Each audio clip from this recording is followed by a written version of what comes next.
Regular use করার জন্য আমার প্রয়োজন ছিল একটা ব্যাগের। অনেক খোঁজাখুঁজি করছি কিন্তু কোথাও দামে হয় না, কোথাও পছন্দ হয় না।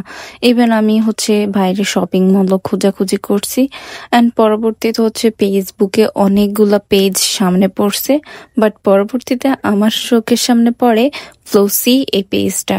এখানে মাত্র 750 টাকায় আমি এরকম দুইটা ব্যাগ পেয়েছি। একটা নর্মালি এইটা ছোটটা, এটা কোথাও হুটহাট বাইরে যাওয়ার সময়টা ক্যারি করতে পারবো অ্যান্ড কোয়ালিটি প্রাইস অনুযায়ী খুবই ভালো ছিল। আমি এগুলা ডেলিভারি ম্যানের সামনেই চেক করে নিয়েছি, বাট তোমাদের সাথেই মনে হলো একটু শেয়ার করি, তাই তোমাদের সামনে এই ভিডিওটা করা। আর ইন্টারেস্টিং বিষয় আমি সাথে একটা কাবেরী মেহেন্দিও পেয়েছি। এটা অবশ্য আমি অর্ডার কনফার্ম করার পরে ওনারা জানায় যে একটা মেহেন্দিও থাকবে। আর দ্বিতীয় ব্যাগটা এটা তো আমি দেখে খুবই খুশি হয়ে গেছি, কারণ আমার ভার্সিটি যাওয়ার জন্য এই ব্যাগটা একদমই পারফেক্ট। আর ভেতরে ছোট্ট একটা পকেট দেওয়া আছে। তো 750 টাকা আমি মনে করি এই দুইটা ব্যাগ একদমই পারফেক্ট। এটা ওয়াশেবল। তো তোমাদের কাছে কি মনে হয় 750 টাকায় আমি কি জিতছি নাকি ঠকছি? কমেন্ট বক্সে অবশ্যই জানাও। আজকের মতো এতটুকুই। টাটা, বাই বাই, আল্লাহ হাফিজ।